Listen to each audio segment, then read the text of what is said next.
Hey everyone, I'm Tassenix, and welcome to Plotting and Scheming, covering Season 74, 3 versus 3 Grand Arena Championship, Week 1. I am here with my regular co-hosts, Dagger, TJ, Sasha Aisha, and Fatal. And guys, an interesting start to the season. I was down in Florida on vacation for this pretty much entire week. Shout out to mother-in-law for an amazing trip. And I had an unusually fun time for not really being much of a theme park guy. And it was just as well because I had two Erodiums for the start of the week. And then at the end of the week, our dear friend Herbert. And that was an exciting match. I tried some stuff that I'm looking forward to sharing with you guys. And lost to Herbert in the end by one banner, having no experience going into the round. So I was pretty pleased with how that went, especially since, I had basically relied on the Council of Friends to sling together a defense while I was going through security for my return flight back to Michigan. But yeah, it's been great. Lost by one banner with that thrown together defense too. Just want to throw that out there. That's what I'm saying. I like the whole case was like throwing something together. Basically, I finished setting the last team on that defense with 30 seconds on the clock before the lock. Before the round lock. That's not an exaggeration. It was insane. This was actually me like running to my seat so I could have a stable spot after I got through security. So yeah, I need you to understand, Tass, that Fatal's confused. He thought this was everyone's experience. Fair. I re-equipped a couple of mods and rejoined this GAC round with 15 seconds left. I don't know. Now that I'm always doing is remodding. I'm just curious. Did you sit there like frustrated, having wasted 14 seconds, Fatal? No, it was more just like I fucked off for an hour and a half, and I was like, oh no, I completely forgot I stole mods from characters like Record. And so it was 2 minutes of, I literally thought to myself, you have to log in or this won't work. So, two minutes of, I've never modded so efficiently in my life. Mm. Well, we've all been there, but you live there. So, yeah. We'll come around to you in a second, and we'll get more on that story. But yeah, that basically wrapped up my week. Was no fights and then a round with Herbert. By the way, I don't know if you're seeing this on the camera, but I did pick up a shiny new hat for the collection. This is the mall hat out of Disney, right at the end of Star Tours, which, by the way, is Baby Tass's favorite ride. We really enjoyed Star Tours. All right, is this the replacement hat? What's that? Is this the replacement hat? It is the replacement hat. But guess what? The one that I lost got found, so it's on its way back to me. Now I have two. Oh, cool. That's actually fantastic. Yes, the future is now. All right, so yes, on to you then, Dagger. Tell us about your week. It's going to be a white Christmas here. We had there's a snowstorm in my home state. Love the snow, dislike the ice that comes with it. That being said, I'm currently on the first half of my vacation in slightly overcast Dallas. So my audio's shit, and I apologize for that. Went 2-1, didn't get a chance to play my last round because I fell asleep early because I had to wake up early. And when you're going on vacation and you have kids, let me ask you and TJ, how many of my kids do you think were packed? That's usually a trick question. Nobody's packed. Yeah, and you're putting everything together. Calculated by how many of your kids did you pack for, and then I would that's zero. We all know the answer to that. Any experienced parent's going to tell you that was a negative, sir. There was nothing Ghost Rider. So my partner and I made sure we woke up about 4.5 hours before we left for the flight to make sure everyone was packed. Turns out nobody was, so we scrambled together to get packed. And did not get to play my last round, which was against a patron, so it was a little unfortunate. Really clean though, so don't even know if I would have won. But ended up going 2-1 overall. It was a fun week.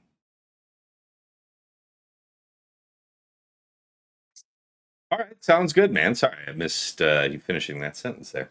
On to you, TJ. How was your week? It was good, man.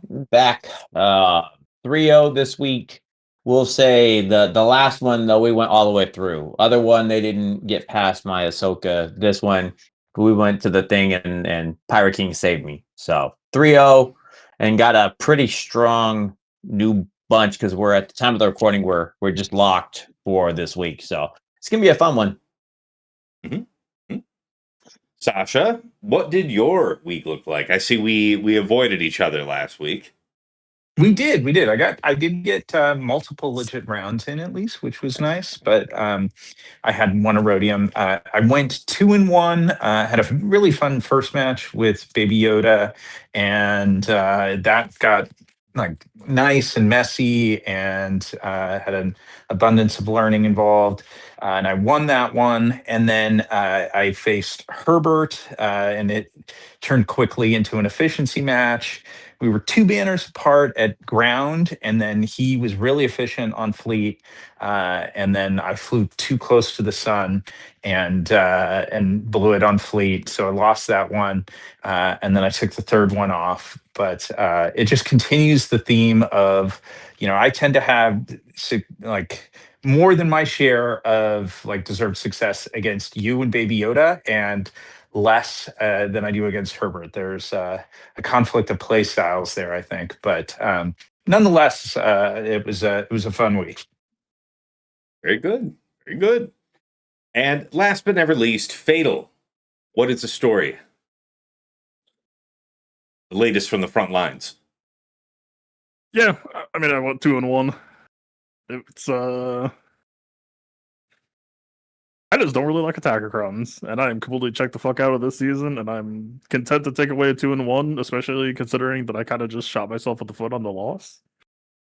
I basically went into the season 50-50 of like, all right, am I gonna take this Datacron set seriously or not? And so I pulled off my entire defense and just like, all right, you're gonna have to figure everything out. And then I decided I just didn't give a shit and posted whatever teams. And at least for me, if you're fighting against a real Hondo team, did you guys know that Supreme Leader Kylo Ren is important to have on offense? Have you heard about this? It has been reliable useful. sources say something about that. Yeah. Good to hear you found a use.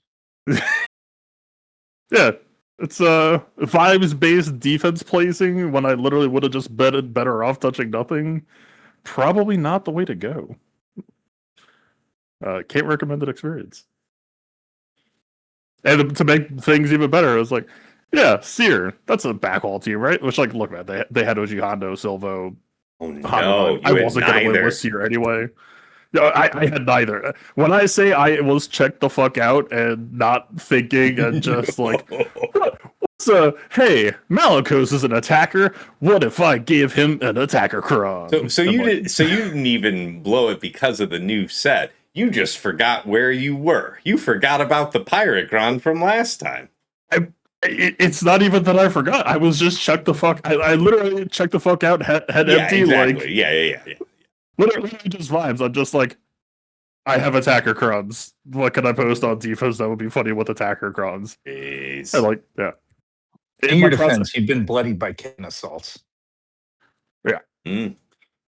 Yeah, I've heard some of this. All right. Well, eventful then for most of us. And let's transition right into segment 1, meta-analysis. Guys, I'm just going to pull my roundup on screen here because, again, I had only one. So let's talk about what I was able to pull off. I got some advance notice from Sasha about some things that worked for him successfully on offense. Among them was Wampa versus GG, Gungans versus the DTMG. That was very nice. Riva versus JMM was, I guess, maybe a little too successful in the sense that the fight was over before I had the opportunity to use Seven Sisters heal to top off Riva. Did you take the attacker cron or like the healer cron? I took an attacker cron. Attacker cron. Oh yeah. So that's one of the things I want. Yeah, I want to either use a healer or a bulk from last set, just because, like you said, they just die too fast otherwise. Yeah, I did not have a healer cron available this week, so it was quite seriously the best I could do. Yeah, but I'm saying I would go with a bulk. I would go with the last set over. This is what I'm saying. Like, you legitimately want to like slow that fight down. Yeah, that's fair. I mean, yes, Yeah. that was an issue. So you'll see here by the time I end up with the slow scroll that there were many points at which I could have just gotten one more banner and it would have been mine. But which is just incredible going into this no experience. It was a really fun fight. Anyway, Seer versus Riva, nothing interesting there. DTMG versus this Dooku B2 Watt. Yeah, I mean, they did kill Gideon, but I saved my revive and we were fine after that. Slacker, I just kind of blanked out and forgot about, I thought it was better taking Hux and wasn't thinking about Dre and eventually lost Hux. Hux was hanging around for a while. Hold on. Are you telling us that you forgot about Dre? I did. Oof. I don't care if you're in Dallas. I guess knock that shit off right now. forgot is a little strong because I did consider her. I very soberly walked into thinking, I think Hux is the way to go. And then, yes, lost Hux. Anyway. But Tass is from Detroit, which is why you should have never forgotten. I know.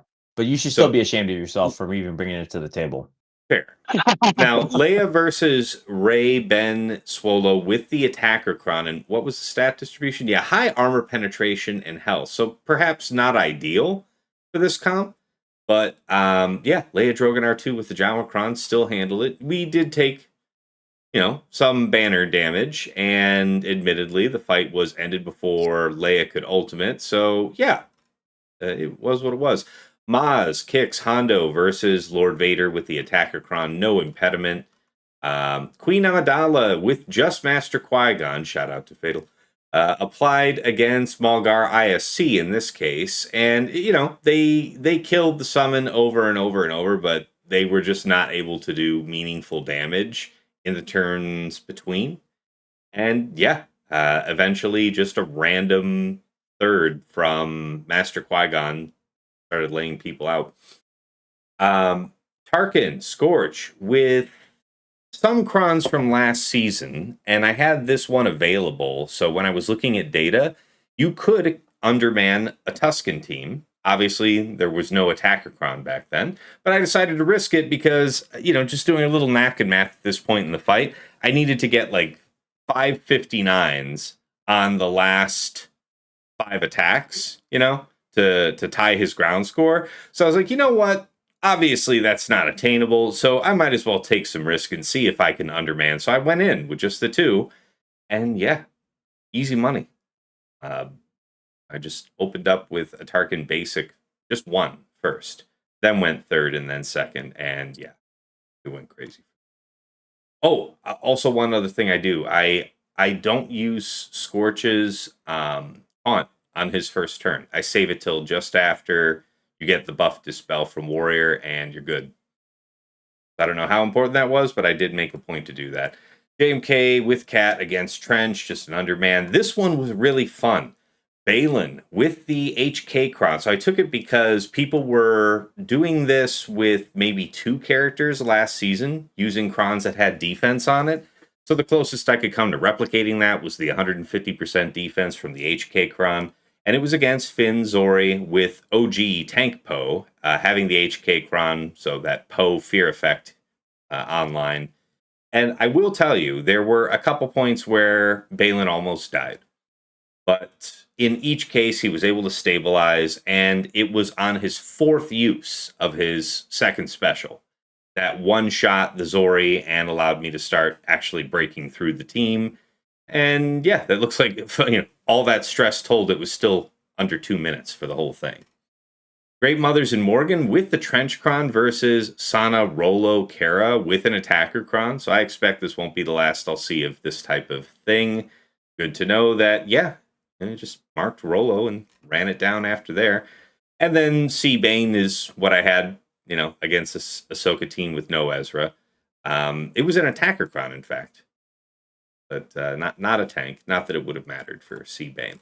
But all told, we're talking about, 58, 58, 58, 59, 58, 58 for those last 5 attacks. That was really fun. Negotiator on Malevolence, nothing crazy there. Profundity into Home 177. I didn't take the reinforcement because I wanted to see if, what could happen. And then, yeah, had to run Executor into Leviathan. We both set this. We both used Executor. We both got 71. And that's kind of the breakdown of that whole round, All right, really, good. for me. All right, good show, guys. See you next week. Yeah. So, in terms of meta stuff, big observations from this for me. Gungans, I've heard of other people having great defensive success, but the flexibility, again, just feels incredible to have for offense. There's a few teams people are setting that will be beaten, by Gungan. So, Riva, I don't know. Look, it might be worth all I'm setting gonna Riva say- on defense. That's something I was thinking Oh. about, but went against. All I'm going to say is letting your opponent Mon Mothma your Gungans is just not a spot I want to be in right now. That's fair. Like, I'm not saying Gungans are bad or good on defense. I'm just, if your opponent has access to insight, tread carefully. There are some pretty cheap options, or when I say cheap, I mean in 3v3, like you probably wouldn't use the team elsewhere. Like, I don't know. I'm not saying the team's bad, just word of caution that its utility on offense, I think, outweighs its defensive viability currently. Mm-hmm. All right, well, that's enough on my, match and or meta observations. But Dagger, how about you? What stood out to you meta-wise this week? Well, you were there earlier when I was pulling data Yeah. on a lot of the stuff I was looking through. And since you didn't have anything completely written up, I'm just going to give like an overview that we can kind of springboard off of. Mhm. Those of us who had more than one round. The Ahsoka Tankron without Ezra overperformed immensely from what I saw almost across the board. It doesn't really have cheap counters. Great Mothers were failing with attacker crons. Ray Ezra, if you didn't have bulk or like ran the turn meter, you were very susceptible to getting kind of punked out by Leia. So if you when you filtered it by like bulk level 3, there's like a 15 or 18 win percentage rate difference of Leia R2 Drogon versus those two comps. Clean, not particularly good on defense right now. Hondo, they're the comp that I know TJ, and I think you set, maybe Sasha as well.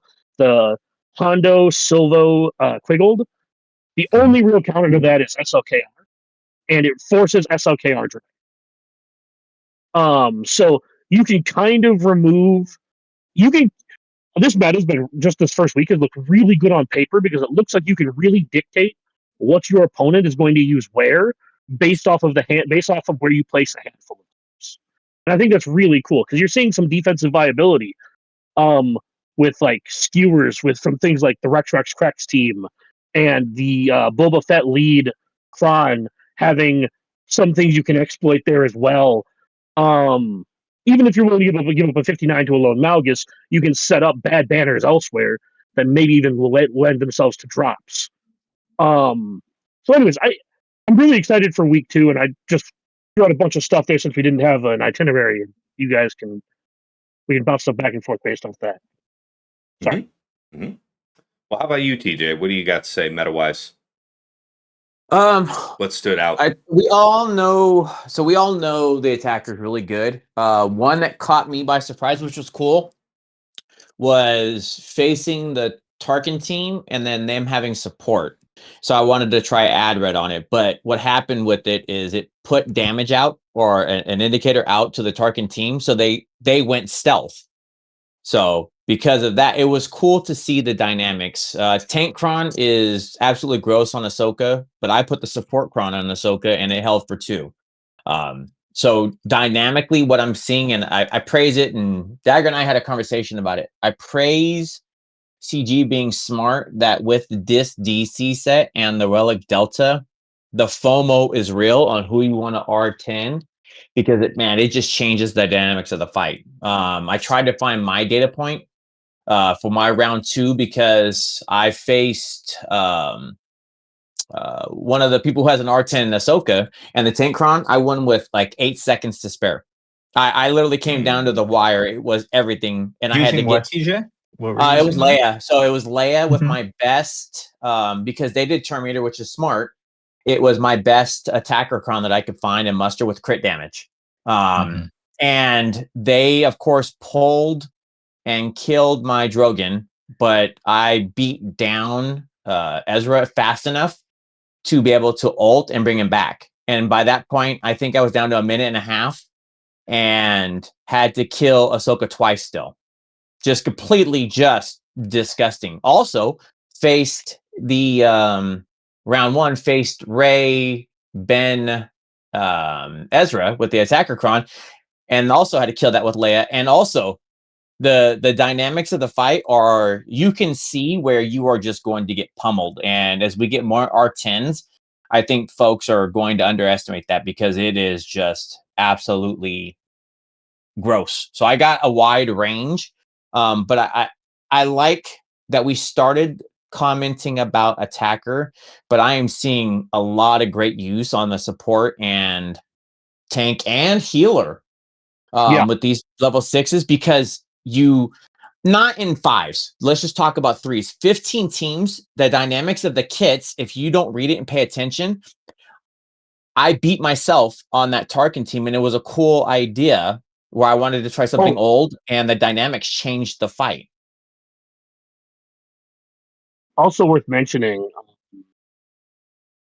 I watched a couple of people do Leia versus Rey with a tank prawn, and I know I mentioned this to Tass earlier, but I don't think you want that. I don't think you want a tank prawn with Leia on offense specifically versus something like Rey or Ahsoka, because you're No. removing the bulk of the alt generation from Fearless.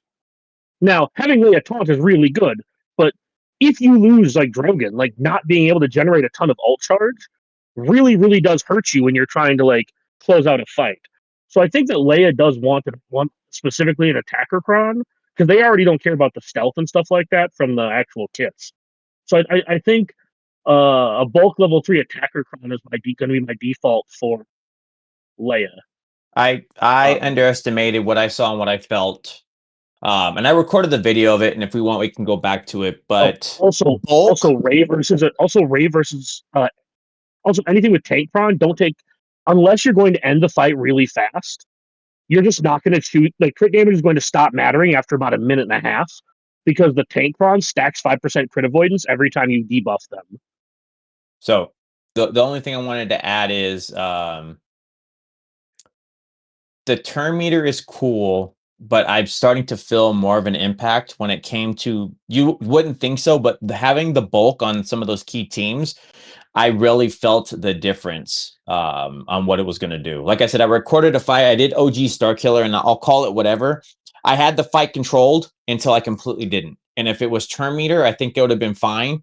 But because the Rey it was just Rey, Ben, and Cal, and they did the bulk setup, but there was nothing crazy about the fight. But I had the fight controlled until I didn't. And at that point, both my EP and my Star Killer with Rey debuffed deleted my team. And I was in complete control the entire fight. Like, I have it recorded, and my mouth dropped. I was like, oh, that's impressive. Just because even with the debuff, I had the attacker cron. So I took the attacker setup on it with, I think, good stats, and I just got owned. And it was cool that, like I said, the kits and the way these datacrons are doing are just dynamically just beating the hell out of you, with no respect to, like, they're supposed to understand what the game mechanics say, and they say no. This is all changed, which is a lot of fun. One thing I noticed just from week one, and I'd like to get a lot of some Sasha and Fatal thoughts on this too, but I understand how much power is packed into the attacker crons, but I found myself able to kind of legislate my way around the attacker level 6 by not bringing in buff heavy teams against attacker crons on defense and things like that, right? So, I mean, I don't know. I'm not saying that attacker crons are overrated per se. I'm just saying that, like, it's interesting that I can already see worlds where I can, like if you put an attacker cron on something, it means that it could mean that you're selling out. Like, a team with like one attacker, but like the attacker cron, you're like, okay, well, how do I neutralize that one character? Characters like crew get a lot better. I don't know. I think there are ways to manage fighting against attacker crons, and like TJ said, bulk level 3s I think are going to go a long way to just helping you survive their onslaught, because the only thing that really scares me on defense is teams with multiple attackers that are specifically light side with the 25% TM. That does scare me. So basically, I can speak to this a bit since you called it my thoughts anyway. I actually had a feeling that this might be the case before the 3v3 season started. I think attacker crons really kind of benefit in 5v5 because you could just slam attackers and run hyper-specific setups, right? If you tell me the sheer amount of buffs is limited, hey, I've got an R10 Ahsoka with a tank cron in 5v5, Leia doesn't give a fuck. Like, what? Okay, I'll see you shortly. hold this hold for me real quick. Okay, your perfect defense is gone, and Leia basic mass. Leia basic mass. All right. Yeah, 3v3. What's a Drogon with an attacker cron going to do in that matchup as much? I don't know. Probably not as much. Like that the reach on that is probably more limited. There's probably more space to play in it here. I'm not necessarily. My feeling on the set as a whole is I don't think entirely rational. It's very emotional that I'm not out here like I am correct. I cannot get myself to care, especially when I was so happy with the game state before. I care, and I had some fun with it. Don't get me wrong. Like my parade was thoroughly rained on when I got one shot for I don't know an insane amount of banners by Herbert in that last round. But I'm finding attacker crons interesting. They are limited and under tapped in their utility in 3s versus 5s. I couldn't agree more with Dagger and Fatal on that. But because I think there's just nuance and room for higher utility or exploitation in 5s. In 3s, I found it interesting for me in that like it just changed my perspective a little bit, and that I was very like there were some teams I was more inclined to use as counters, others like QA that I was less inclined because you're so vulnerable to attacker crons, and I was seeing them all across the board given the competitors I was facing, that I didn't want to bring out a buff heavy team. And then it just was also making me much more mindful of, am I getting out debuffs and sticking them on whatever attackers out there? Because that undebuffed attacker with an attacker cron ability to go after anybody and everybody is like a little mind bending, and it just changes the safety of like compositions you've got that you're bringing on. So I thought that was kind of interesting. The other element that I'll add, and this isn't to take us off of attackers, maybe it's just to start to get this one primed for conversation, but the FDCs that I didn't hold enough regard for going in, and don't get me wrong, as it turns out, there are some easy ways around them, I think. But man, they came out of the gate, and kudos to Baby Yoda. He set a top wall in our match that I thought was super cool. He set each of basically the FDCs, even with and he set each of them with characters from it, right? So like he had Geo Soldier out there, like standing in front wall against me, and I'm like, dude, that's just awesome. Like, so I was really grateful to see that, and yeah, the Boba one was really interesting. Phasma with Geo Soldier. Spoiler alert: it wasn't awesome, but it was interesting. So I thought those were kind of fun. But the stat profile on these the stat profiles on these crons are also kind of absurd. Yeah, like the Boba one particularly compounded by like you've got Zam boosting everything up, but like you said, the stat profile, the defense that comes on the level 15 for Boba or 12 for Boba or whatever it is. But fun stuff, and it actually led me to jack up my potency on my bounty hunters, who I probably won't even set on defense or use anymore. But that whole like, hey, remember that like long-term memory from 2017 or whenever when I first read Boba's lead, and he said that all bounty hunters get 50% get additional health equal to 50% of the cumulative potency of bounty hunters on that squad. I'm like, oh, that is pretty cool. And I had totally forgotten that. So yeah, I liked those. Also, yeah, like when you go through when I was going through the data, I found that Boba team, BKM was like 53, 54 banners. Malgus could solo it. And everything else that wasn't the GL was under 50%.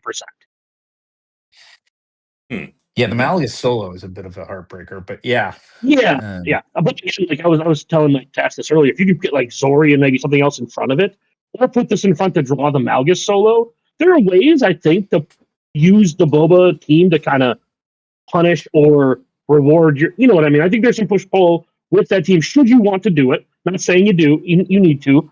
But yeah, just looking at like Balin eating shit against that team, just go. If you're ever interested, just go pull the data from week 1 on that and just watch. Like I think Great Mothers was like 1 for 5 or 1 for 4 or something. Like, yeah, it ate a lot of good teams. Fair. So, and then the Rex 5s one is another one where I thought Tuskens would beat it, and then I looked. I'm like, I joke, I keyed. Yeah, really.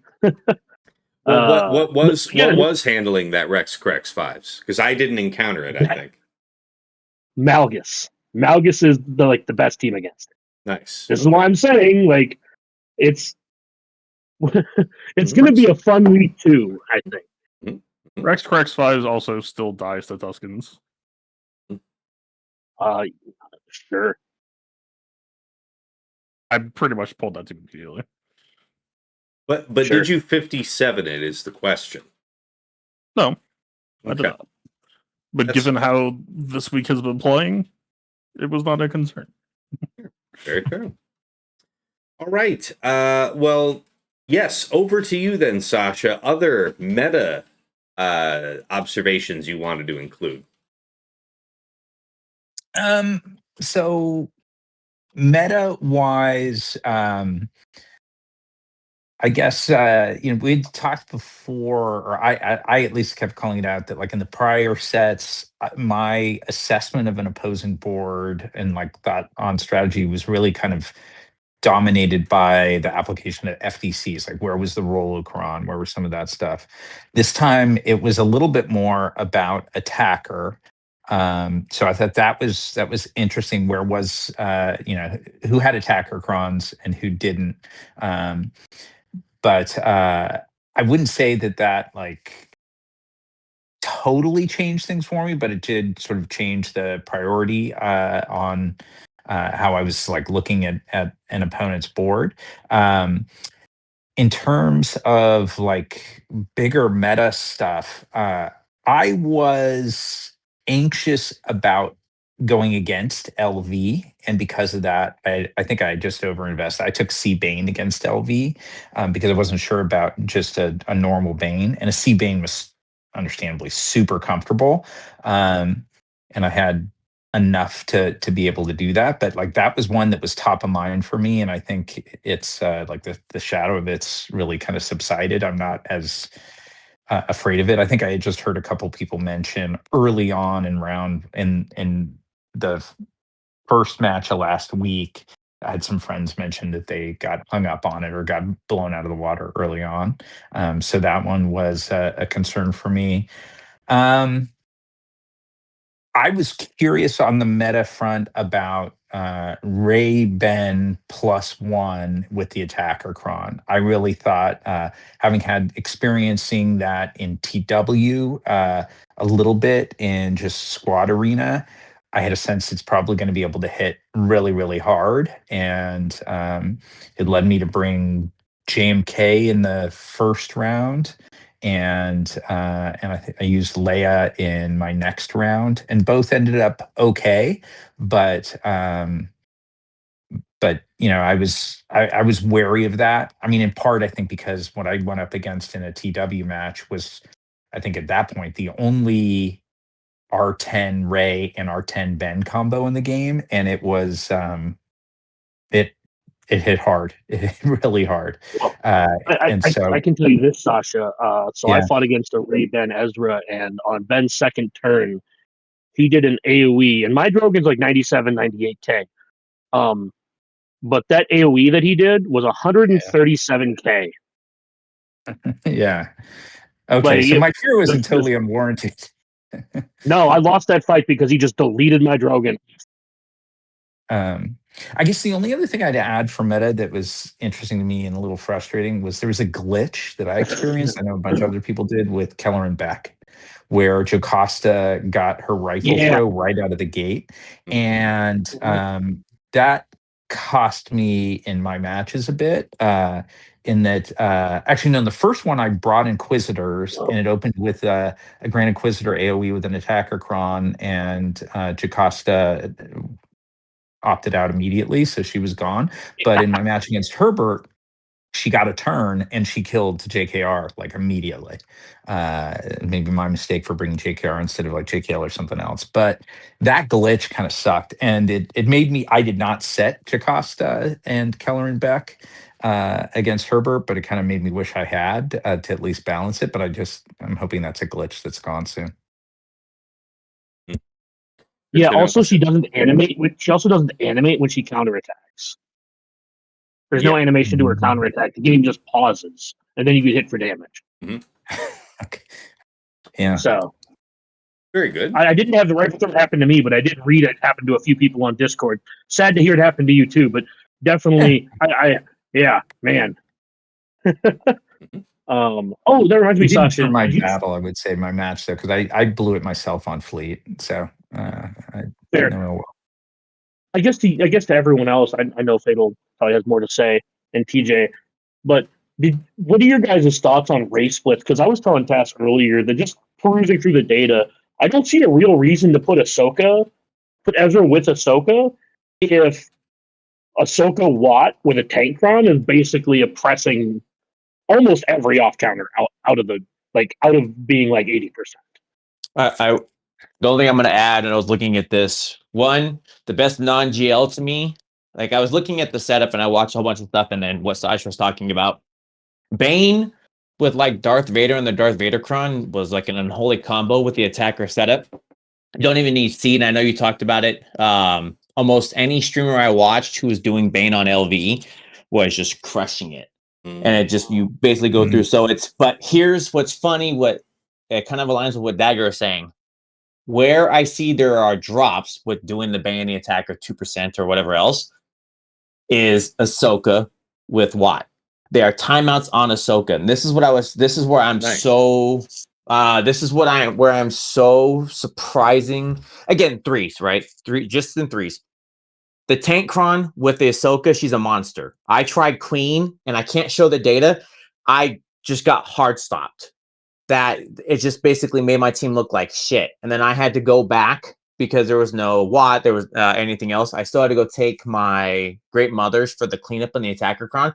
Still took 3 minutes. And this is just a Relic 9. Yeah, and just to add on to that, the reason why I timed out was because I took Dooku and he landed too many debuffs, and Bane, after like 70 seconds, could not crit Ahsoka. Just could not crit her. So it's just, how is it looking? I like it, man. This season is cool as shit. Watching not attacker. I'm gonna get beyond that. Seeing that I can put, if you're thinking of the kit and the teams, like I said, me getting beat to shit with Tarkin, and I took Adrad and was 100% before, but this time I time out and got my shit handed to me, is cool because I didn't even think about, oh man, you're stealthing the people I need to kill.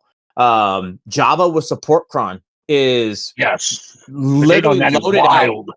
out. 52, wild. I was telling Tass about that. And at highest potency with the support cron, you can't hide, and you were just hoed out. And so it's like they feel strong again. It didn't matter about the potency because the support cron spawns them with they load in with 10 down. Mine was just taking the idea of going back to the old potency setup, right? But it's everything I was seeing right now. I'm just saying. I'm just saying, like, I don't think the potency is like a deal. No. That's all I'm saying. It's cool seeing the healer mechanic, the tank mechanic, and the support mechanic. Again, I'm going to stick away from the attacker part. We all know it's strong. Watching that these can change your fights, or you can go and say, oh, this normally works, and this showed data to support it, and you just get hoed out. And it's because you weren't thinking about this one mechanic, like the support and your stealthing, or the tanks, and it's like, oh man, they're going to come back again. I did a dumb of my own where I fought Malgus, and it was with the tank cron, and I took C Watt. You think it's fine? I didn't link Malgus.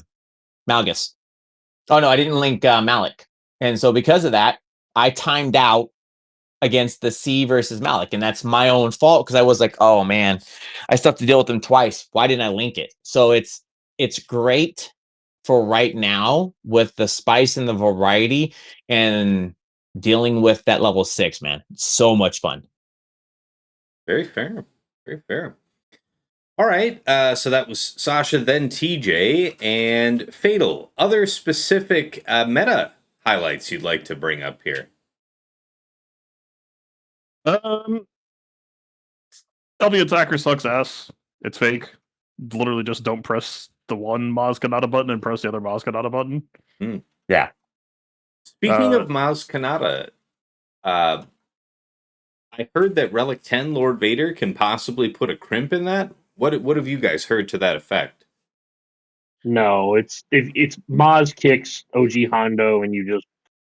I mean, I guess if you're like R7 into R9s or an R10, it can get rough. But R9 into R9, it's Hondo? like I just use it. OG Hondo. Yeah. Kicks and OG Hondo, you lock down Apo. If they have the attacker cron, you just lock down Apo so he doesn't do his AoE.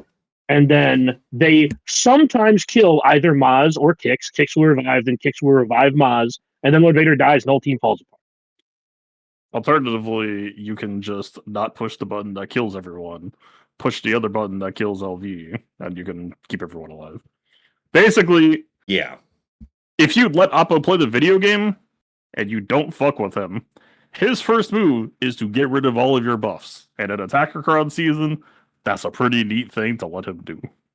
And it just so happens, Maz's other button gets rid of all those debuffs on you, gives everyone turn meter, calls them all to assist, which happens to kill LV pretty fucking nicely. So, yes. In the business of not dying, don't push the button that kills everyone, because you know what kills you to death? Doppel basic. You know what button kills them? Is a mass assist. Kill them. Yeah. Don't help mostly them. I was mostly just pointing out that Maz still works just fine. And I'm not trying to say it's a skill issue for people. There might be like some 7 into 9 Relic Delta issues with the attacker cron that I understand could exist that don't really affect anyone in this chat. But it doesn't feel like a very... Sorry. I am saying it's a skill issue. I lost twice with Maz, and then I put on my thinky cap, and I was like, why am I dying? Yeah. Okay, Oppo is using his basic. That seems bad. Okay, what if I didn't make him use his basic? Wow, that was an easy one. It's a skill issue. I think that's where Dagger says he dummy proofed it, because you don't have a skill issue if they don't ever get to play the game. And so I tried it Dagger's way, and when we talk about don't let him or let him, well, it doesn't matter. And Super Hondo is still a GL with that level 9 setup. Bulk or not, I don't give a shit. It doesn't matter. It's a fast as you're done. Something may happen and you may have pressed the wrong button or whatever, but it doesn't matter when Apple doesn't get to play and he's dead before the time he comes around anyway. So that was anywhere I was at. It was like a minute fight or a minute and a half or something else. I didn't press the right button on a heal or something like that, and so I lost somebody on my last one. But as I was joking around, because I know that people were saying things to Dagger, I'm like, no.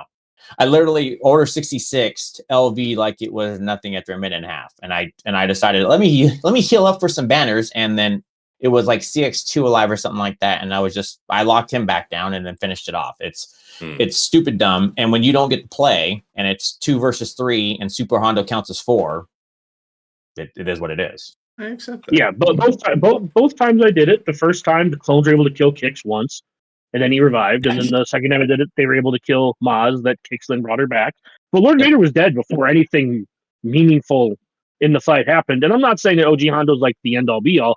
It was just like, hey, Apple, what if you don't play this video game for the first minute? Yeah, I think certainly for 3 versus 3, he felt pretty important in my one fight versus Herbert's. Because Maz Hondo kicks, just as Fatal said, like that did not feel in any way contested. I did not come close to losing like a quarter of the protection bar of anybody in the entire fight. And I just locked down Oppo, and he really never got to participate. So whatever the attacker crown was meant to do, they all died too quickly for it to matter. So yeah, I appreciate it. It doesn't sound like the Relic 10 on Lord Vader makes much a difference, but I doubt there's a ton of data on it right now. Anyway, I just want to make sure I support Fatal though on if you want to use, like, to me that's using the highest thing of using Hondo there. I just want to support Fatal on you don't need to use Hondo in that situation. You can still put him somewhere else and he can still cause damage. But I also wanted to I'm add just that going to in. go on record as saying, if you don't run OG Hondo in your Pirate King Hondo team, you have a Malicos that would normally be boxed out. That I think Don't worry, I checked it. Don't worry, I checked. It's 28%. I am looking at between a 60 and a 75 right now. Against the Silvocron with Quiggold. Silvocron. Yeah. Who gives a fuck about Silvocron? Because Silvo Quiggold basically locks out everything, but that's okay. Silvo's gonna be dead. What? so will Hondo. I don't know. Like, well, I mean, well, no, you're saying for Seer Malicos. Never mind. I'm still thinking my default posture is still just Slacker. Yeah, and I'm saying that if you want to try, and my point is, if you want to try Seer, do it. I beg you, do it. Do it. I will. Yeah. Okay. Yeah. So sorry. Thank you for letting me hijack your segment there, Fatal, about that Maz into Relic 10 Lord Vader. But yes, any your meta observations extended. I don't know. Shit's extremely weird right now. I'm probably just gonna have to process my grief over the course of this week and get my shit together to get ready for next week. I can tell you, Tarkin on defensive support crown sucks ass. It dies to Wampa still. Of the attacker dies to Maz. What else? Rex dies to Tuskens. We already talked about the Boba dying to Malagus solo. And like you could try a Zori front wall bait, but I'm gonna be real with you. If I see a Zori bottom front, I'm sure Zori has other counters. I'm not gonna Malagus that shit. That seems like it feels a little bit too telegraphed. You could definitely try that, and definitely some people could fall for it. But if I see that shit, brother, like your best case scenario is you post Zori bottom front wall. I don't 59 it, and then you don't post the Boba team back wall, and then you did like a Lucy football poll. So let me ask you this. What would you do against a 25% turn meter, long text attacker level 6, Finn Zori, resistance hero Finn? You saw it. Bottom front. Let's say you saw it without the benefit of knowing the back. What would you do? I mean, to be honest, I don't even remember what fucking Zori counters usually are, because I've just been Malgusing it lately. That's what most people are going to default to be fair. They're going to default to Malgus. So to Dagger's earlier point about it being, like, oh boy, this is a season where you know how it is, guys. Every time we have a new Datacron meta, we find that, X particular meta team is in really hot demand in just about 4 spots. So if Malgus is the one going into, this meta, where it's like, wow, all these cute little focused Datacrons that people are going to want to flex and put down, all just happened to get crapped on by Malgus. Let me just draw your mouth. I'm going to be real with you. I don't know that team sounds that scary. Like, after a win rate against Attacker Kron Zori last week was 95%. It's only 21 battles, but like, I don't know, man. And Aphra benefits fairly well from support Kron, but I would imagine like the banners might not be great, but until people have everything figured out right now, the season has been kind of a bloodbath defense wise that we don't really have to care about efficiency. I will say that was another good one that one of our counterparts that we talked to, Striker, was talking about with Afro support cron. That is an unkept sleeper that was doing God's work and actually not bad banners. That was something he faced and that cut him off by guard. Because it's just lying it down, and it's just 000 just continue to applying that torture on you, and then the setup was, I guess, doing good things. Mm-hmm. Yeah, what about Aphra on defense? Is there any viability to that? Did we see anything impressive? I don't think I have. I have a weird esotericron that would actually be, in theory, perfect to post with her. Mhm. I mean, okay. I mean, let's do this organically live. What are her main normal predators? CLS. Let's see. CLS Han Chewy dash Han Chewy. CLS dash, JKR, BKM. BKM will give a shit. CLS dash, sure. I mean, that's in conversation. Let's see. Gungans. Yeah, Gungans Yeah, would eat it Gungans. anyway. But that's another one of those fork teams, right? Like, there's a Yeah, whole it's bunch in of high things demand. that Gungans want to go after on offense these days. Maul could maybe be interesting. I would like. I would have to remember. Like, that might come weirdly down to buff immunity. Which would like probably still work out in your favor, right? But like, let's say you happen to just get good first counterattacks, that they fall to DI, then I don't know. I mean, Maul might actually be a fine response. I mean, I will note that most of the shit that we're talking about so far is like -3. So as the meta starts to get sold out, this might not necessarily be happy answers that like could create later pain points, but again, well, things seem fairly messy unless you're just holding a bunch of shit. Fair. Can I throw out one more thing? I'm curious to see if what you guys saw or did with using the Pokron. I posted mine with Ahsoka Ezra. How I haven't did that seen a do for lot you? of. Sorry, two people told the ones I did here. No, go ahead. I posted with Ahsoka Ezra, and okay, I don't know if I missed the memo. I wasn't checking my email before the season started, so I'm sorry. I had two people try QA with Attackercron against my Ahsoka Ezra Poe. I don't know where the memo came from. My general understanding is that QA against Ezra was probably not going to be a very good time. I like contemplated in the past with like accuracy arrows, but even then it was like, that the evasion is just not going to be. Somebody's hallucinating about the Krennicron. Long gone. Yeah. I mean, Attacker Cron is pseudo support Cron, but I'm still just like. So yeah, I had the pseudo. I had two people try QA and fail, so I don't know if I have the best sample. Let me check by week 2 again just to see. No, that's completely fair. Basically, the idea that I would put out there is Balin's anti-fear shuts off with a GL. Okay, so 2 rounds of QA, partial fail, Poe died and nobody else into Leia cleanup. Round 2, C killed sides into fail, into 2 holds cleanup. I think there's something interesting to be said for letting Poe maybe go where Ezra doesn't go between Rey and Ahsoka. Just because I think Poe really probably should go with a GL right now. If you don't want Balin to just poach him. Fair. But yeah, all told, like really this is just a question of limit testing for like, okay, well what kind of non-GLs would work against Ahsoka, Poe, +1 non-Ezra?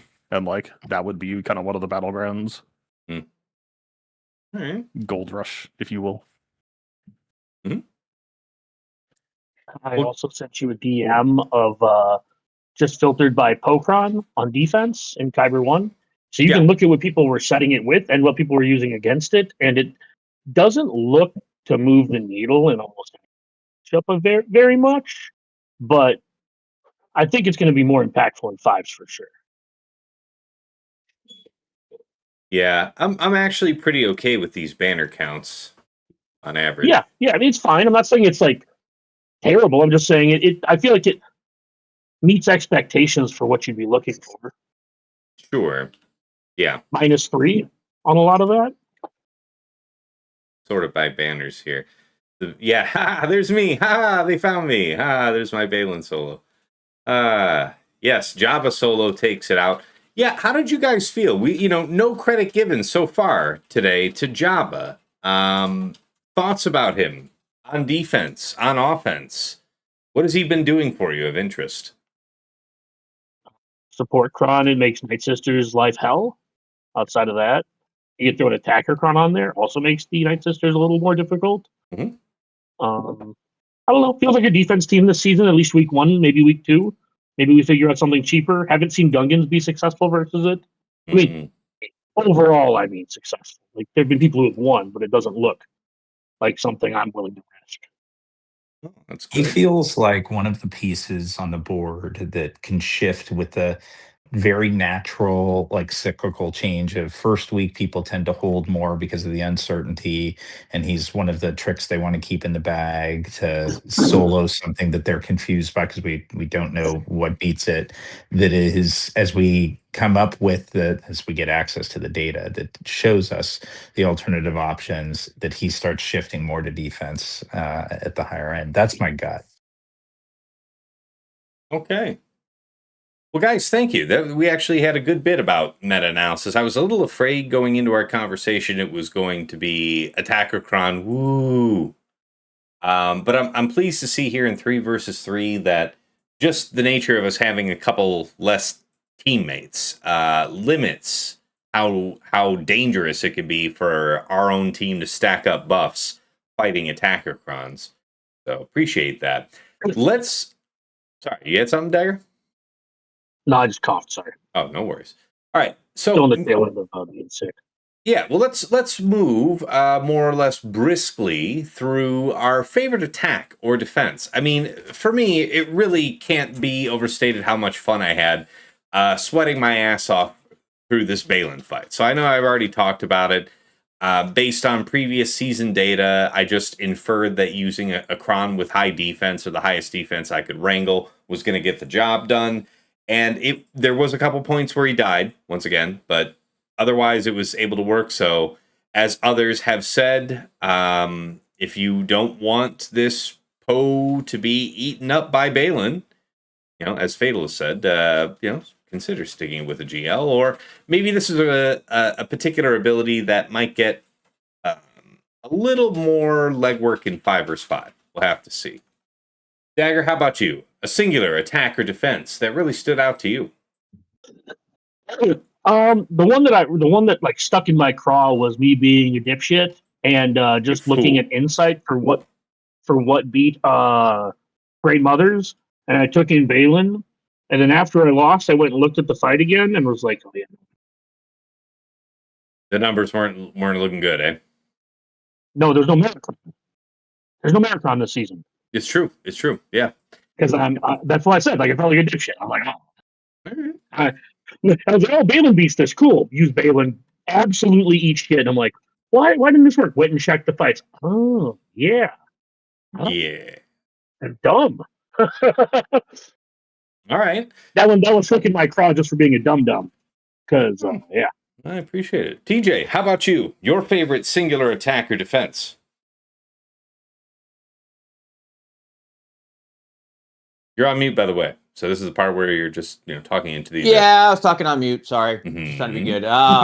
Favorite one for me was the Ahsoka with the support Kron. It did God's work in 3 attacks in on the first round. On defense. You can't see it. I can't, like... Oh, it's blotted out? Okay, yeah. The data's not there to support. That was my big one. And then to support what Dagger was saying, for this round 3, the only reason I really won was Pirate King with the setup. They took SLKR, didn't take Dre, and for the round 3 that we can show, that's what got me the win. Because I think I only won by like 7 banners. So it was a great flex of resources that pulled it out. Wonder what's going on with Discord. It kind of like rearranged my channels. I don't know what's up with that. I don't like it though. I saw Scheme Team 1 to the top, and I was like, "Is this a stylistic choice?" No. I thought too. It's like, where the hell is literally just Scheme tried Team, to drag it back to where it belongs. It looks like they want my text channels to sit separate from my voice channels. You see that? I can't drag Scheme Team over the Scheme Team voice anymore. It's kind of annoying. But anyways, that just happened. On over to you, Sasha. Oh, really quick, for your OCD purposes, drag Scheme Team to the top of the voice chats. That way they're stacked. I hate it so much, but you're probably right. All right. Right. All right. Sasha, how about you? Your favorite singular attack or defense? Yeah, I'll say, I guess on attack, it was nice to post Wampacron, get quality Wampa usage. It's a sad moment again for GG that he's just banished. But there was a GG stat B1 with Attacker Cron that otherwise looked formidable, but Wampa 8. So that was fun at least to get to use Wampa. Although even against my own interest, I tend to root for defensive viability. Then there's one goofy one that I saw that I set as a defensive squad that I'll throw out there. And it's certainly beatable, but it was just playing on a cheesy, goofy mechanic, and that was DV with the DV Cron with Talon and Mon Mothma. Yeah, I saw And this. I laughed at Vader this. can't die, right? And if there's another character out there, Mon Mothma can't be targeted, but she does get to summon.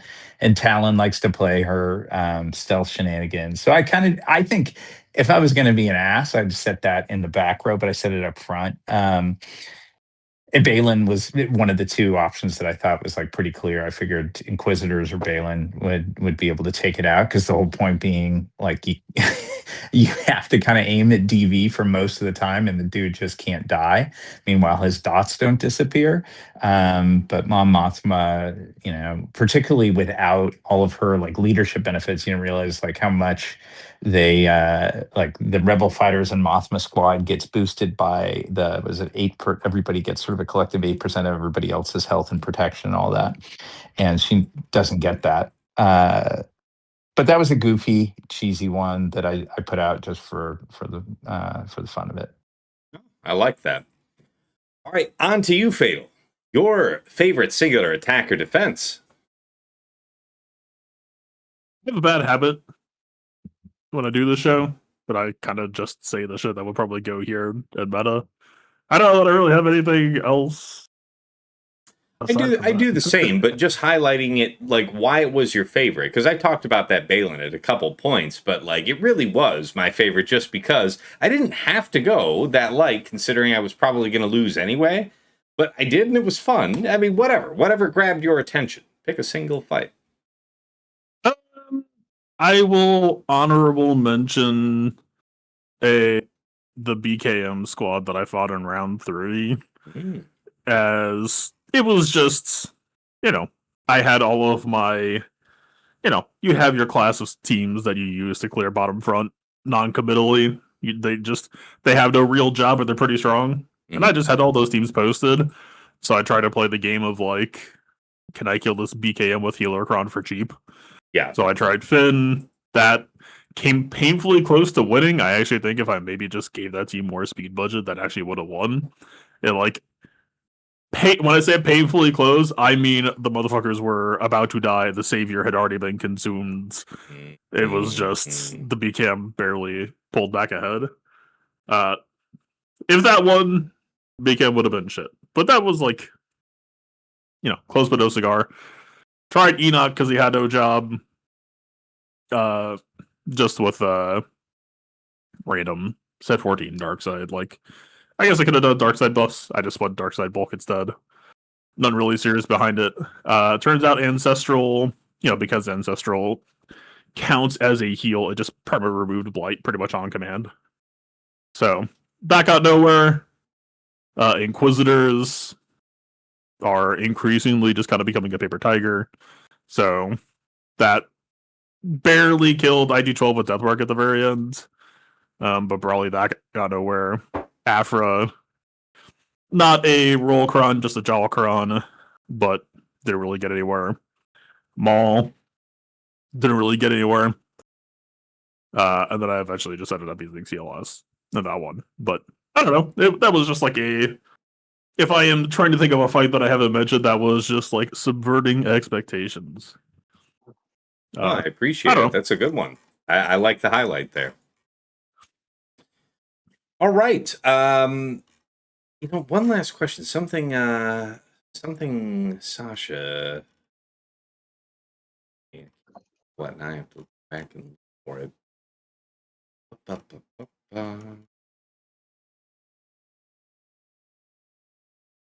Oh, yeah. The fate of Saw. How did you guys make use of Saws? Because you know what I noticed after my one round? I didn't do anything with him. Now, I know that I've heard some people have sworn by the nastiness of Saw Krex Luthen with a support cron. So I guess you'd be employing the, actual Rex focused datacron in some other way. Probably not a terribly difficult task. Otherwise, I've heard tell of setting it with an attacker cron and Kyle Katarn, so Saw, Luth, and Kyle, and then you're hoping on the opportunity. You've got, two AoE cleanses between Luthen and Kyle. So reasonable odds on Kyle being able to ignore taunt to punk out whoever. But regardless, I made no use of him in round one. What say you guys?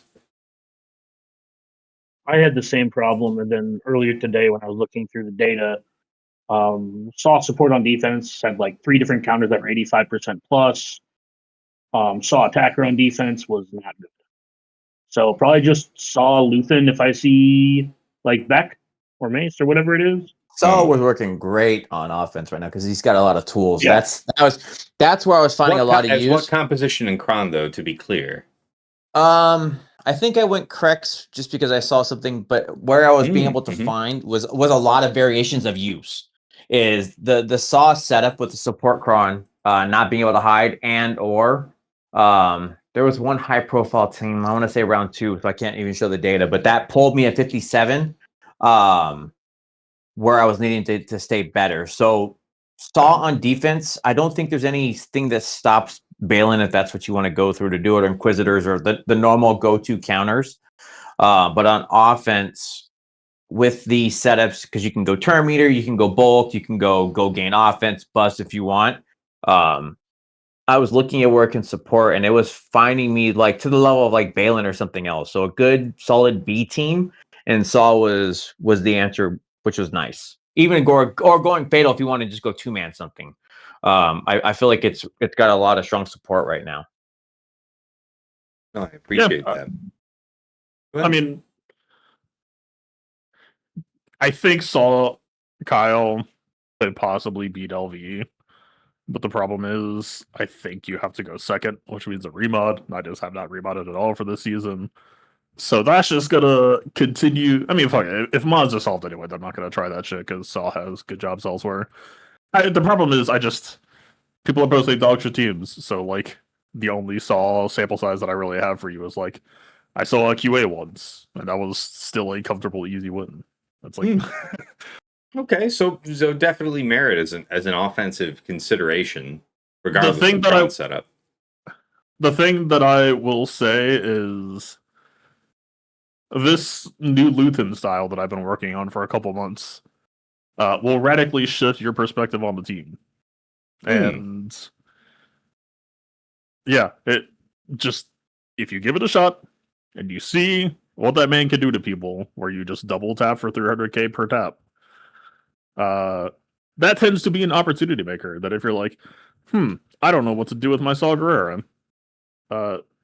yeah, maybe consider picking that up. So wait, what are we talking about picking up here, and what's required to make this tick?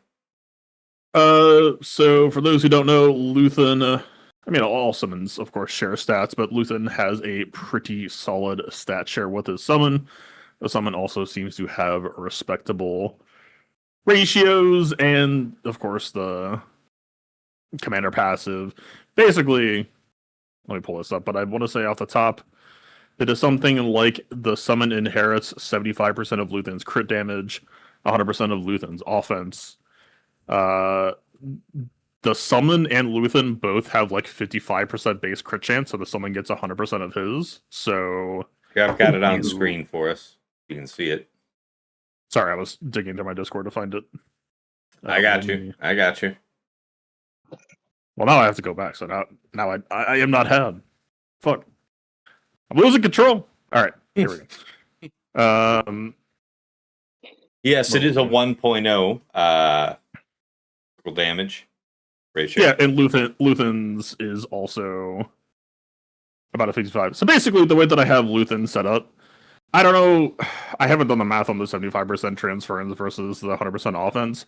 I was just lazy. I was just like, fuck it, slam a crit damage set, run that shit. Okay. Is that something that you actually have in game right now? I can pull it up and look. I'll try. Probably. I would hope so.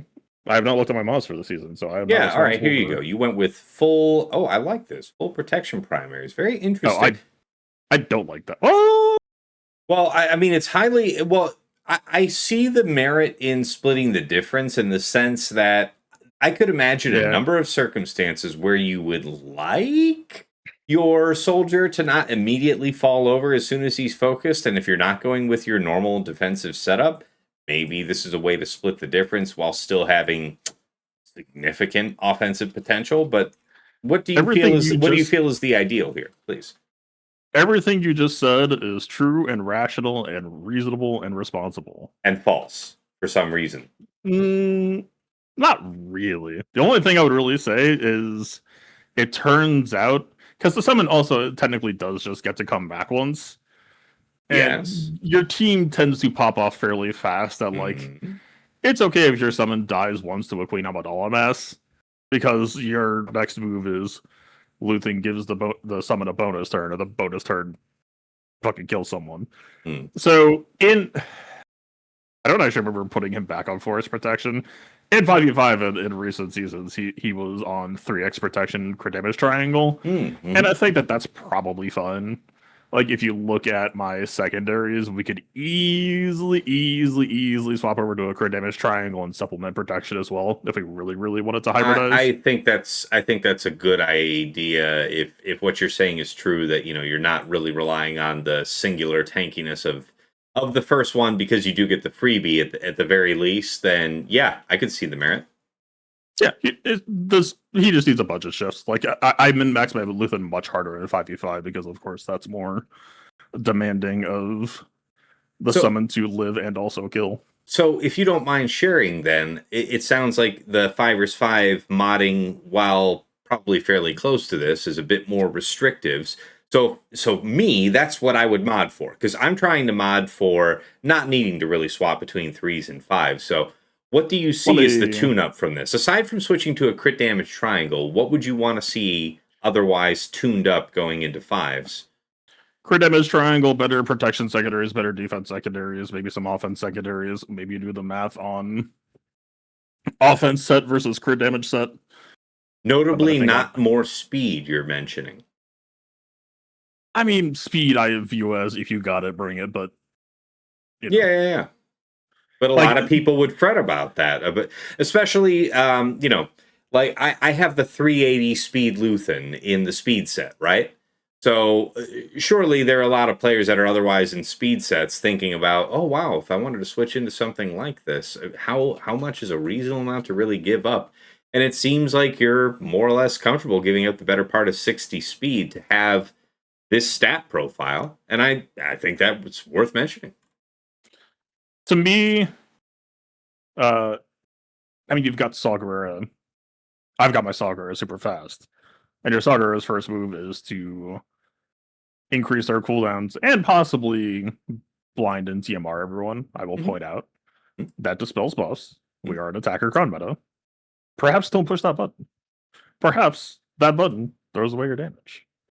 Here, I'm pulling up the loadout. Let me see what the boy has on. Yeah, so this is more par for the course.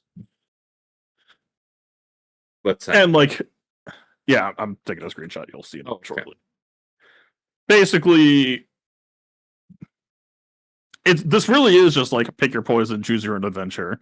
How much do you want to focus on protection? How much do you want to focus on defense? How much do you want to focus on offense? How much do you want to focus on speed? It is all useful. It is all relevant.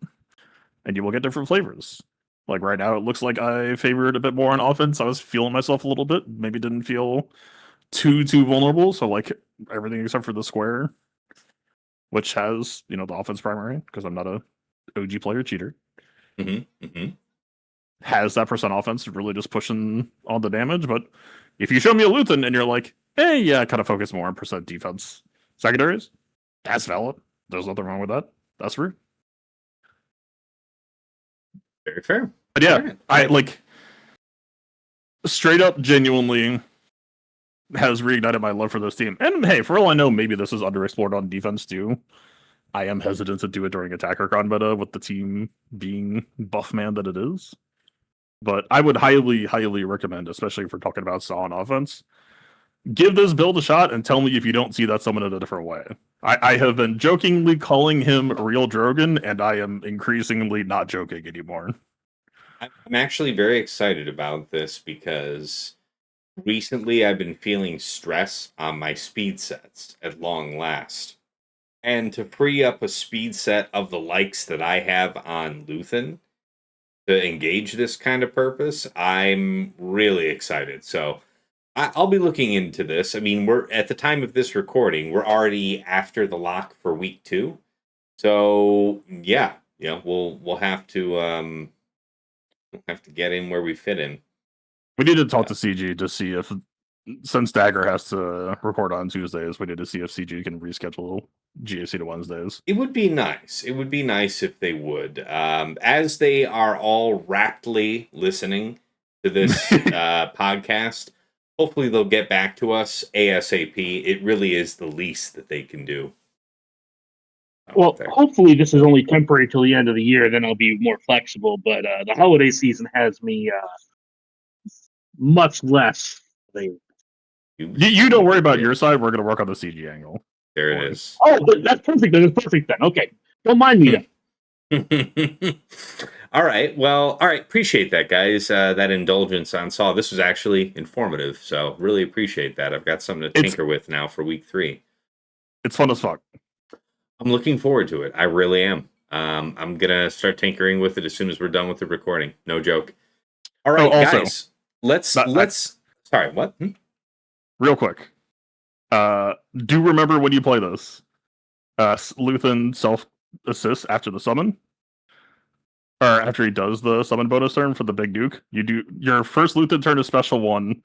You give it to the summon so he ignores Dawn and gets bonus damage. Make sure you aim Luthen to whoever you intend to kill because he shreds armor. Which pushes your Duke even harder. It's good shit. Just making sure. Appreciate that. Good one. All right, let's move right on in then to takeaways and final thoughts. Yeah, I'm very pleased with our discussion tonight, guys, because there was a lot more nuance than I was afraid there was going to be. Again, I was very much expecting AttackerCon go boom, nuance go bye bye, and relieved to see that the limited nature of 3 versus 3 limits the extremes in power afforded by that long text attacker level 6. So as far as my takeaways going into this week, I went pretty hard on Datacrons. The fact is that part of my long-term plan for playing this game has really not been to spend on Datacrons because I've got better things to spend on. I need Relic 9s. I need more mods. I need this or that. And, considering the latest changes, any constraints I've been feeling on Relic 9 have been entirely alleviated. So I went a little harder to fill in my gaps, and I've got a extremely robust inventory of the new Datacron set. At least 14 long text attacker level 6s, all of the focus Datacrons.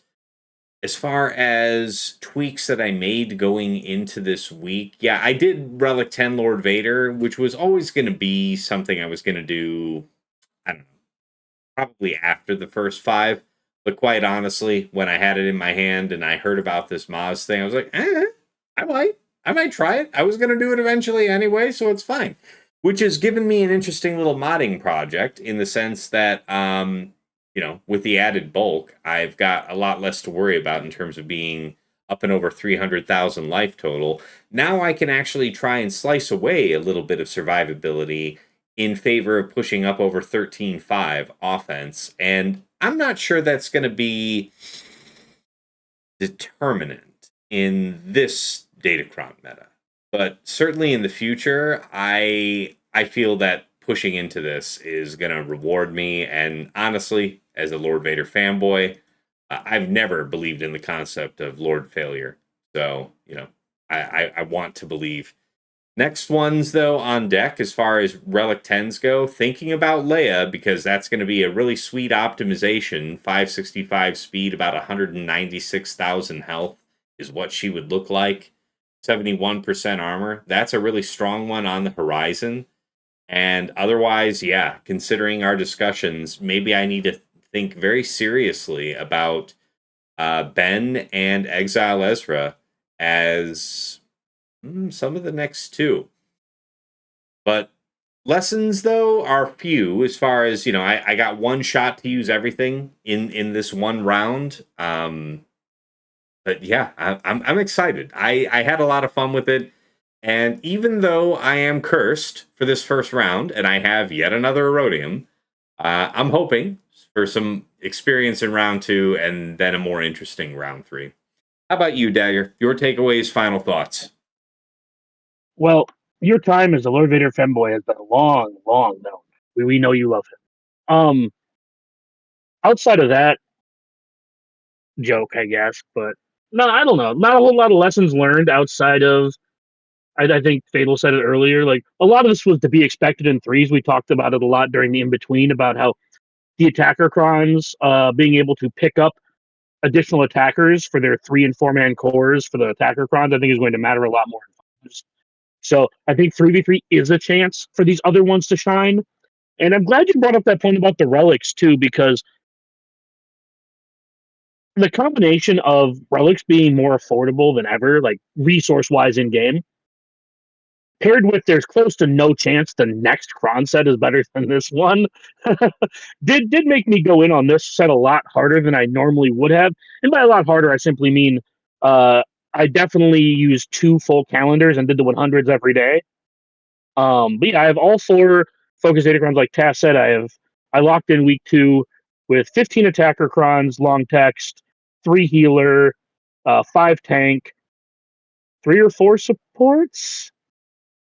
So yeah, I have a pretty good split of what I'm gonna be working with, and I'm super excited for the next week to do 1 attack and call it quits, and then get back to you guys about how good my vacation was next.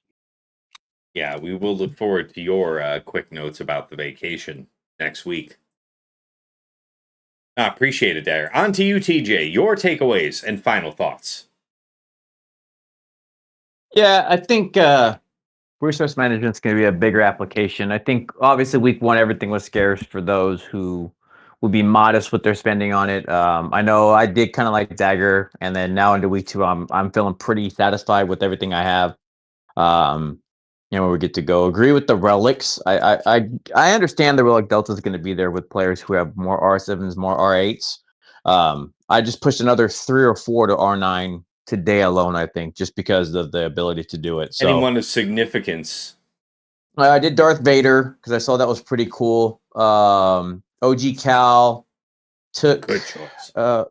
Yeah, so it's like that's what I've been doing is picking these key tunes and then just trying to really get the numbers brought up, right? Great Mothers, more R9. So it's like I've been really, really doing my homework on what I think is there. So Nice. Darth Vader was my newest one. What I felt like really good because it's like that combo pack of Bane Darth Vader is cool, even though it doesn't need it. Other than that, it's just been doing the homework of looking at more insights, trying to understand more where I get to spread resources, because seeing that like Bane can basically kill everybody, minus maybe an Ahsoka tank cron with Watt, that's fun. So the back wall gets to be a fun time again of what's the surprise? What am I doing? What angle am I getting to work? I got you. All right, appreciate that. Sasha Aisha, how about you? Your takeaways and final thoughts. So I'm still digging through the info on week 1, but I suspect, as it's often the case, just after week one, that while most mysteries are solved, I think there are probably still a little kind of undertapped gems or combos out there that are interesting. So I'm just starting the process of searching for those. Like the others, I've been spending more time. Really accumulating just R9s on characters that I plan on using in threes because of the increased flow.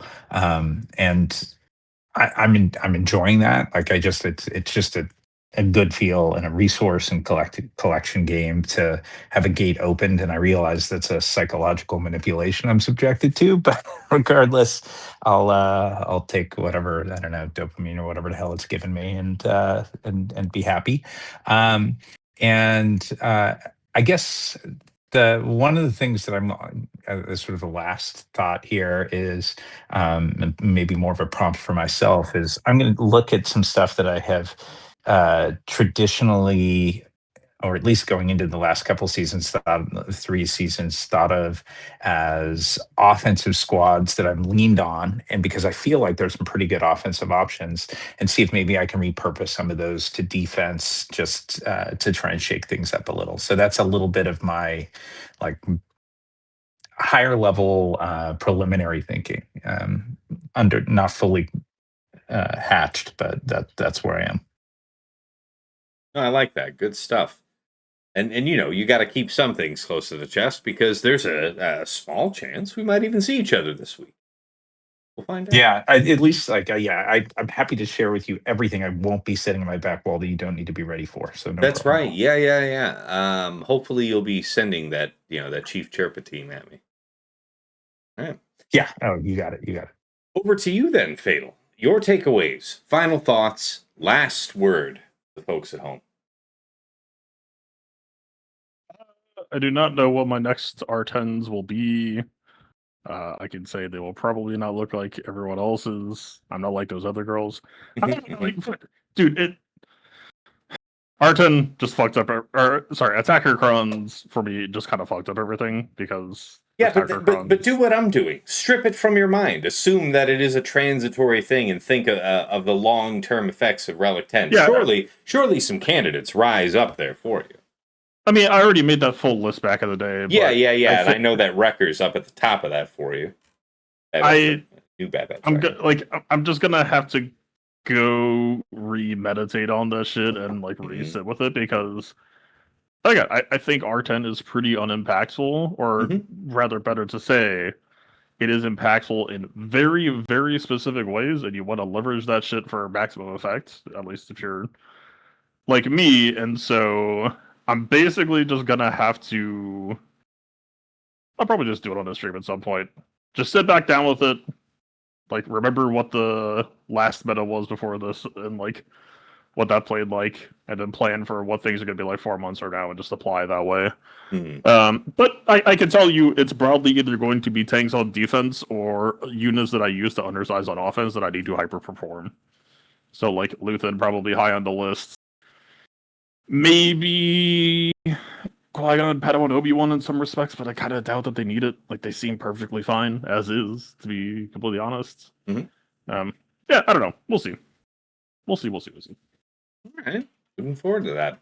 Now, obviously, we would give Dagger the chance to cite his own channel, but he won't be streaming this week since he is blissfully out on vacation. However, Fatal, for the coming week too, where can the folks expect to find you?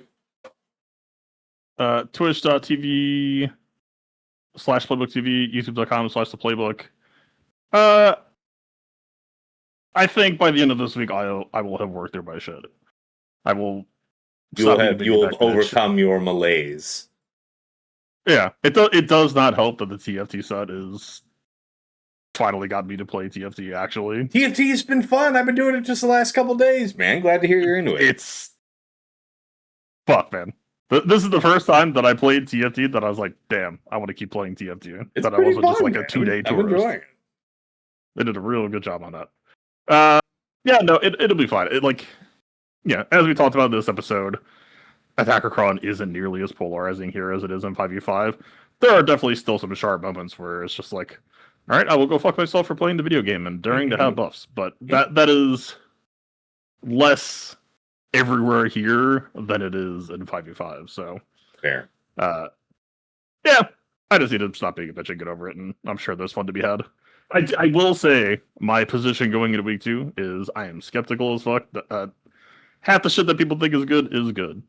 LV was just the start. Yes. Yeah, I think the future for Lord Vader is looking pretty good when we come back to 5 vs 5. I think that's going to be devastating. Well, thank you, gentlemen, for what I expect. I expected we'd find something to talk about, but again, it was a real pleasure picking your brains because there was a lot more to gain from this first week than I had initially suspected. So thank you all for making yourselves available, especially to Dagger, who is on vacation. And look forward to hearing all about that next week. As far as the rest of you goes, you guys know that you can catch me live at twitch.tv/Tassenix. I also simulcast from my YouTube channel, Tassenix Gaming, where if you've not been there before, you can check that out because in addition to being a rebroadcasting point, for this very podcast, we've got a whole bunch of related content on there for a Grand Arena player, a Swugga player in particular. Stuff like the Grand Arena Omicron tier list, the How to Mod Guide series, how to build up your collection from scratch, all the way up to advanced topics, mod guides on characters and factions that you have asked about, and a whole bunch of other odds and ends over the years. But anything that you like over there on the YouTube, give it a like, hit subscribe to the channel to see more. Really appreciate that support. Both YouTube and Twitch continue to grow, so really appreciate that, guys. I occasionally get notes from you guys that you recommend me to, your friends and other people that are really getting into Grand Arena, and that's an honor, really. This whole streaming effort, this channel was started to give out that Grand Arena information and pass that on because, it was my privilege to be able to get that from players better than me over the years. So good to pass it forward. So thank you for, your viewership as we close out yet another year on this channel. Otherwise, if you want to go above and beyond the Call of Duty to support the channel, there are a few ways to do so. I do have a Cash App, that is $Tassenix. I do have a PayPal, that is tassenix@gmail.com. And if you're interested in getting some enhanced scouting power for your own Grand Arena, early access to my content, including plotting and scheming, and a couple other benefits besides, you may be interested in checking out my Patreon, patreon.com/Tassenix. For any upwardly mobile Grand Arena player, there is something there of interest for you. At $5 a month, you enter the Tass House at VIP access level, where you get early access to the Plotting and Scheming show that is coming out to our general audience Friday morning at 8 a.m., but patrons get it as early as Monday or Tuesday night, depending on when we record, giving you that much more insight going into the first round of the week. In addition, I will occasionally make content that is dedicated, for patrons, so you'll have it at least a month ahead of the general public. And of course, we have a dedicated text and voice chat on Discord where I am usually lurking, so pop on in and say hi. Thank you so much to Andrew, Banja, Boba Isa, Deadpool Cow 28, JJ's Productions, Johnny B. Ottawa, Jobin4527, Miasmal, Musras, Rays Malvis, Sam Vimes, Sheepdog47, Squed, Stark Strategy Gamer, and White Wolf. Moving on up to the $10 a month tier is VIP Access Plus, where you get a bundled Patreon access to me and to your choice of OmegaBot or Hot Utils Patreon. OmegaBot's that tool that I highlight at the start of every one of my Grand Arena streams. It's the ones that give you, it's the one that gives you the graphs showing your opponent's offensive and defensive tendencies. Anybody can use that tool for free to scout their opponent's last week of Grand Arena history, but only patrons can build out a custom report with any number of weeks. You get a downloadable HTML version of that report with links that you can click, taking you right back into swugga.gg or Insight, whichever you're using, just helping you further minimize your scouting time. Otherwise, you might go for the Hot Utils Patreon, aka Chili subscription, which is your #1 tool for mass mod management and loadout creation. Nothing else lets you move so easily between your Grand Arena, TB, TW, and Raid mods. You can use it like TJ and Fatal do, with the powerful automation feature to comprehensively remod your roster. You can slice through hundreds of mods in seconds, help out your guild in TW. A whole bunch of odds and ends tucked into that. No wrong way to go at VIP Access Plus. Thank you so much to Aussie Mike, Darth Salea, Calidus Invictus, Esh Satnikam, JJ's Dad, Frick Frack Paddywhack, Ganroth, I Am Arge, Mr. Tony, Shake23501, Single Malt Jedi, Snack Attack, Striker, Supermard, Trouble Fingers, and Zoltre. At VIP Access Premium, this is $15 a month for the Double Bot bundle. So, Patreon access for me, OmegaBot, and Hot Utils all under one subscription. Just going out and buying those 2 bots alone anywhere else, those 2 bots in tandem anywhere else, costs the same as this bundle, which is why so many of my patrons say this is one of the best values in all the Swugga. Thank you so much to Argots, Bjorn, Big Ninja, Depressed Wampa, Darth Link, General Milan, Wheatsea, Ibanek, Johnny B. Ottawa, Kev, Mini GK, Pills, Quig, Rawling, Saldag, Sir Boss, Sophus, Sprizzle, The Lost Womprat, Wilco, and Bane. At the top of the list, in Jester's Club Elite, the one, the only Nomad's Reaper. This madman pops into stream from time to time and drops hundreds of subs, thousands of biddies, has set Hype Train record after Hype Train record over the years. Thank you so much, man, for your incredibly generous support. And shortly on his heels is Pills, who has, over the last few seasons, just popped in from time to time, especially towards the end of the episode, and gone crazy, just dropping a ton of subs, just very generous support, and thank you so much, man, for, making both of you, because neither of you play Swugga anymore, but both of you still show out, not just to my stream, but other content creators for this game. So thank you both so much, not only for what you've done for me, but for what you do for the community at large. Thanks, guys. Special thanks go out to The Lost Womprat, one of my patrons who's gone above and beyond the Call of Duty, helping me optimize my OBS setup, getting my Stream Deck running, and, just being an all-around good fellow to be around. Thank you so much for what you do, in that it helps me save time and makes everything smoother behind the scenes. Thanks, man. To Mrs. T, my wife, thank you for all you do in the background, whether that's bringing me something to eat or drink while I'm here on stream, just keeping our daughter from tearing the house apart, or, being entirely responsible for managing all of the packing on our recent vacation, just making one less thing for Dad to worry about, and, man, it was a really good time. So thank you so much for everything you do. And, of course, to my co-hosts here on Plotting and Scheming, Dagger, TJ, Sasha Aisha, and Fatal. Gentlemen, as ever, it is a pleasure and a privilege to record our show together every week. This episode was no exception, but it is generally the case that I am learning something from you guys every episode. Hopefully the feeling is occasionally mutual, but regardless, it's not about us. It is about the community that tunes in for our show. Even while I'm on vacation, guys, people are still sending me DMs, comments on YouTube, thanking us for our discussions here because they were able to pick something up and apply it in a way that won them their round. That's what we're all here for, gentlemen. I think we'd all agree. And thank you so much. Despite the rigors of life, the demands of work, family, and occasionally bloodthirsty kittens, we still get the job done on a weekly basis. So thanks, guys. Really. All right. We have made it to the end of another episode, and yeah, should be a really fun week too. I'm much better armed. I'm hoping I get at least 2 real fights out of this week.